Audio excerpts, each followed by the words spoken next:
Hello everyone, welcome to go for agriculture. So guys, आज के lecture में हम जो टॉपिक्स डिस्कस करने वाले हैं वो हैं वेदर मॉडिफिकेशंस के बारे में। यानी इसमें हम पढ़ेंगे artificial rain making and cloud seeding के बारे में पढ़ेंगे। ठीक है, तो गाइज हमने लास्ट लेक्चर में जो टॉपिक्स डिस्कस करा था ये उसका फर्दर कंटिन्यूएशन है। लास्ट जो लेक्चर था यानी एग्रोनॉमी लेक्चर नंबर 22, उसमें हमने जो टॉपिक्स डिस्कस किए थे वो थे वेदर एबरेशंस, यानी वेदर में गड़बड़ियाँ, जैसे एबनॉर्मेलिटीज़, यानी जैसे हमारा फ्लड, ठीक है, ड्रॉट, इन सब के बारे में हमने डिस्कस किया था। तो जो आज हमारा टॉपिक होगा वो होगा वेदर मॉडिफिकेशन, जिसमें हम पढ़ेंगे artificial rain making and cloud seeding के बारे में। तो जो ओवरऑल ये जो लेक्चर है जो जिन टॉपिक्स को कवर करने वाला है वो है first principles of rain making, second cloud seeding क्या होता है, third seeding of cold clouds. अब आगे हम देखेंगे कि जो क्लाउड्स भी होते हैं जिनसे रेनफॉल होता है वो दो टाइप्स के हैं। क्लाउड जो होंगे कोल्ड क्लाउड होंगे और दूसरा क्लाउड होगा वो वार्म क्लाउड होगा। तो इनके सीडिंग, और सीडिंग भी क्या है, इन प्रोसेसेस को हम मतलब पढ़ने वाले हैं। ये चार टॉपिक्स इस लेक्चर के अंदर हम कवर करेंगे। तो चलिए स्टार्ट करते हैं आज अपने फर्स्ट टॉपिक को, जो कि है वेदर मॉडिफिकेशन। तो वेदर मॉडिफिकेशन का मतलब क्या हुआ? नाम से ही, ये इस वर्ड से ही क्लियर हो रहा है कि वेदर को क्या करना, मॉडिफाई करना। मॉडिफाई मतलब अपने विलफुल, मतलब अपने हिसाब से वेदर को मैनिपुलेट करना। वेदर यानी लोकल वेदर, या फिर हम कह सकते हैं क्लाइमेट को मैनिपुलेट करना। इस पे बहुत टाइम पहले से ही रिसर्च की जा रही है। यूएस मिलिट्री ने क्लाउड सीडिंग टेक्निक, आगे हम देखेंगे क्लाउड सीडिंग क्या होता है, यानी क्लाउड सीडिंग टेक्निक को अपने यहाँ इम्प्लीमेंट किया था कुछ जगह पे, ताकि वहाँ पे आर्टिफिशियल रेनिंग की कराई जा सके। ठीक है, और ये 1940s में ही कर लिया था उन्होंने। ठीक है, आज के दिन में बहुत सारे कॉरपोरेशंस हैं, यानी बहुत सारी कंपनीज हैं जो कि वेदर मॉडिफिकेशन के रिसर्च को ज्वाइन कर रही हैं, उसमें हेल्प कर रही हैं, ताकि जो हमारे पीपल हैं वो सिटीज़ में जो भी डैमेज होता है, नेचुरल डैमेज होता है वेदर एब्रेशंस की वजह से, उनको प्रिवेंट कर पाए, यानी लॉसेस को। और जो हमारा इकोनॉमिक लॉसेस होता है वेदर मॉडिफिकेशंस या वेदर एब्रेशंस, यानी कहीं फ्लड आ जाता है या फिर बहुत टॉर्नेडो वगैरह आ गया, तो इन वेदर को हम कैसे मॉडिफाई करेंगे इस लेक्चर के अंदर हम पढ़ने वाले हैं। तो बेसिकली क्या प्रिंसिपल है रेन मेकिंग के पीछे? ठीक है, क्लाउड सीडिंग हम पढ़ेंगे। क्लाउड सीडिंग जो है इसका एक साइंटिफिक टर्म है। अब जनरल वर्ड में हम रेन मेकिंग अभी कह रहे हैं, तो इसका प्रिंसिपल क्या है, किस तरीके से हम इस रेन को आर्टिफिशियली मंगा सकते हैं, मतलब आर्टिफिशियल रेन करवा सकते हैं। तो हम जानते हैं जो रेन होता है उसका जो नेचुरल सोर्स है वो क्या है, वो है क्लाउड्स। तो अगर किसी जगह पे हम क्लाउड्स पहुंचा दें या फिर बना दें, अपने हिसाब से मैनिपुलेट कर पाएँ क्लाउड के पोजीशन को, तो हम वहाँ पे रेन करा सकते हैं। तो मेन जो फंडा है इसके पीछे यही है कि वहाँ पे हमें क्लाउड्स को ले जाना है। अब किस तरीके के क्लाउड्स को? तो क्लाउड्स को ले जाने का मतलब कौन से क्लाउड्स, अब हम आगे के लेक्चर में पढ़ने वाले हैं। जो क्लाउड्स भी होते हैं बहुत टाइप्स के होते हैं। ठीक है, किसी में रेनफॉल होगा, किसी में रेनफॉल मतलब कुछ क्लाउड्स की वजह से रेनफॉल होगा, कुछ क्लाउड्स की वजह से रेनफॉल नहीं होगा। ठीक है, तो जो क्लाउड्स रेनफॉल करवाते हैं वो भी दो टाइप्स के होते हैं। फर्स्ट, जिनको हम वार्म क्लाउड्स कहते हैं, सेकंड कोल्ड क्लाउड्स कहते हैं। ये किस बेसिस पे हम कहते हैं कि उन क्लाउड्स का जो टॉप टेम्परेचर है वो क्या है। अगर टॉप टेम्परेचर अगर पॉजिटिव है तो उन क्लाउड्स को हम वार्म क्लाउड्स कहेंगे। ठीक है, और उन क्लाउड्स का अगर टेम्परेचर नेगेटिव में है, यानी जीरो के नीचे है, तो वो क्लाउड्स आएंगे कोल्ड क्लाउड्स के क्लासिफिकेशन में। ठीक है, अब जो इंपॉर्टेंट है ये क्लाउड्स बनेंगे कैसे। ठीक है, यानी जो भी है कोल्ड क्लाउड या फिर वार्म क्लाउड जो कि रेनफॉल कराए जाएंगे, जिनसे रेनफॉल होगा, वो बनेगा कैसे। तो हम जानते हैं नेचुरली जो क्लाउड होता है वो क्या होता है, डस्ट और स्मोक का क्या होता है, पार्टिकल होता है जो कि आपस में आके कंडेंस कर जाते हैं, और जिसके वजह से ही हम रेन कहें या फिर प्रेसिपिटेशन कहें वो होता है। तो इसीलिए यहाँ पे एक एक्स्ट्रा वर्ड है, यहाँ पे आप यहाँ पे ध्यान से देखोगे तो मैंने यहाँ पे रेड से लिखा हुआ है न्यूक्लियस। ठीक है, या फिर न्यूक्लियाई कह सकते हैं। तो ये क्या है, पार्टिकल्स ऑफ डस्ट और smoke in the atmosphere that are essential for precipitation. ठीक है, ये जो पार्टिकल्स हैं डस्ट और स्मोक के, इन्हीं को हम कहते हैं कंडेंसेशन न्यूक्लियाई। यही मिल के न्यूक्लियस का फॉर्मेशन करते हैं और रेनफॉल यानी प्रेसिपिटेशन के लिए वेरी वेरी इंपॉर्टेंट है। आई गेस ये चीज़ें अभी तक समझ में आ गई होंगी। बहुत आसान है कि हमें क्लाउड बनाना है, क्लाउड के लिए क्या चाहिए, न्यूक्लियस चाहिए। और न्यूक्लियस क्या है, डस्ट और स्मोक के कंडेंसेशन वाले यानी कंडेंस्ड पार्टिकल्स हैं।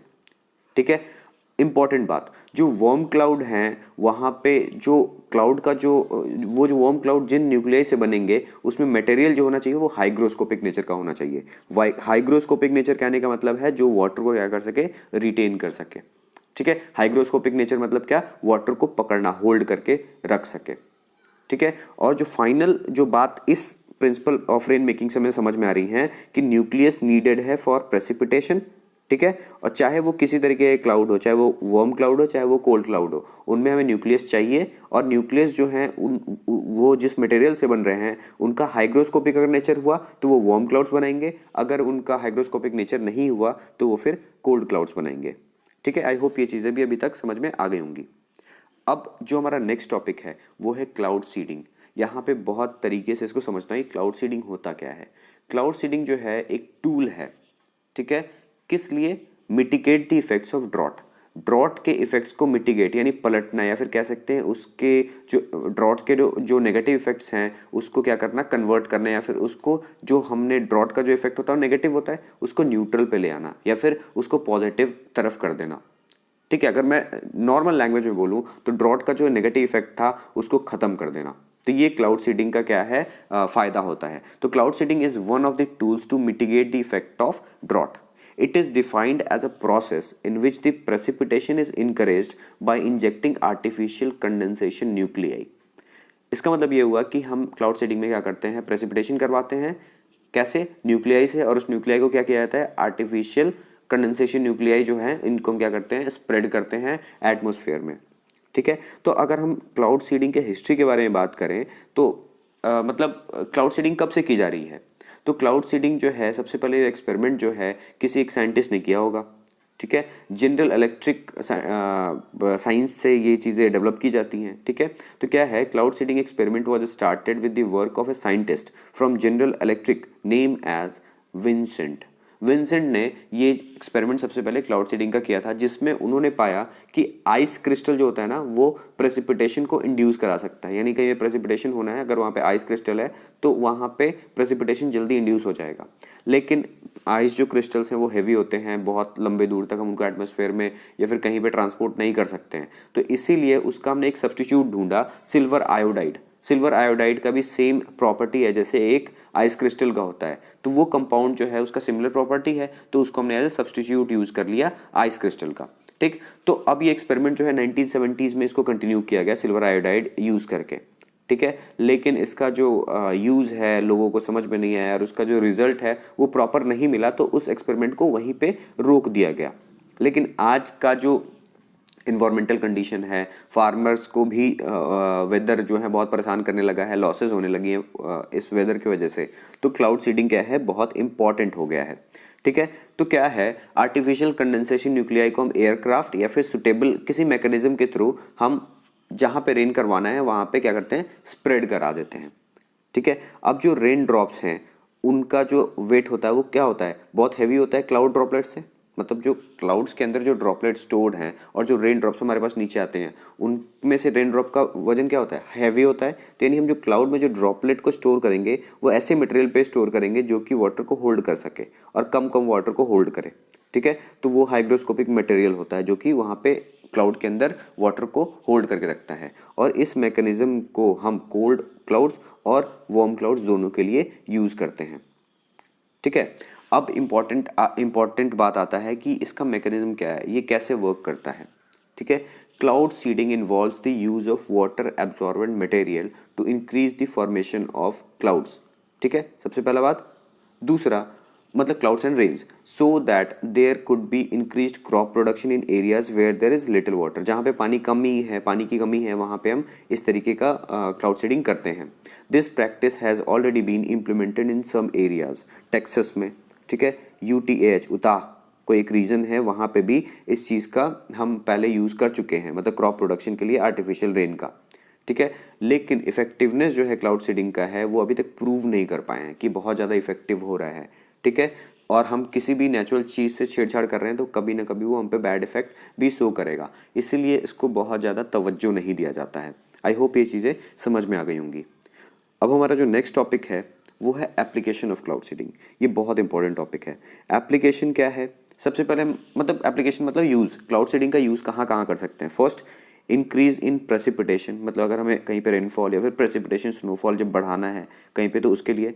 दूसरा, ऑग्यूमेंटिंग स्नोफॉल, अगर हमें कहीं पे स्नोफॉल करवाना है उसके लिए। थर्ड, इनहैंसिंग रेनफॉल, ठीक है, हमें कहीं पे रेनफॉल बढ़ाना है उसके लिए। फोर्थ, मिटिगेटिंग हेल डैमेज, इनके बारे में हम पढ़ेंगे आगे क्या होता है। और फिफ्थ जो है डिस्पर्सिंग फॉग, अगर हमें कहीं से किसी रीजन से फॉग को हटाना है, किसी रीजन में बहुत ज़्यादा फॉग हो जाता है, तो हमने देखा भी है दिल्ली रीजन में आर्टिफिशियल फॉगिंग कराई जाती है, सॉरी आर्टिफिशियल रेन कराई जाती है, ताकि उन फॉग को क्या क्या है से हटाया जा सके। ठीक है, आई होप ये सारी चीज़ें क्लियर हो गई। So guys, thanks for watching this video. अगर आपको ये लेक्चर समझ में आया है तो आप इसे लाइक करें, चैनल को सब्सक्राइब करें और आप हमारे इंस्टाग्राम चैनल को भी फॉलो कर सकते हैं। सो गाइज, आज का जो टॉपिक था वो हमने जस्ट ब्रीफ करा है कि क्लाउड सीडिंग क्या होता है, इसके डिटेल्स और जो एप्लीकेशन मैंने अभी जस्ट 6 डिस्कस करे हैं उनके बारे में हम नेक्स्ट लेक्चर में पढ़ेंगे। ठीक है, तो हमारा जो नेक्स्ट लेक्चर होगा वो होगा application of the cloud seeding, और दूसरा क्लाउड सीडिंग करते कैसे हैं। जैसे मैंने बताया कि 2 तरह के क्लाउड्स होते हैं, warm clouds and cold clouds. तो इन दोनों क्लाउड्स में या फिर जो आर्टिफिशियल सीडिंग करते हैं, क्लाउड सीडिंग करते हैं, उनमें कौन कौन से स्टेप्स लिए जाते हैं, या फिर क्या तरीका होता है वार्म क्लाउड को सीड करने का और कोल्ड क्लाउड को सीड करने का, ये पढ़ेंगे। तो चलिए मिलते हैं नेक्स्ट लेक्चर में। अगर किसी को भी इस लेक्चर की पीडीएफ डाउनलोड करनी है तो हमारे Telegram channel go for agriculture जाके इसे डाउनलोड कर सकता है, लिंक मैंने डिस्क्रिप्शन में दे दिया है। Till then stay tuned, bye bye.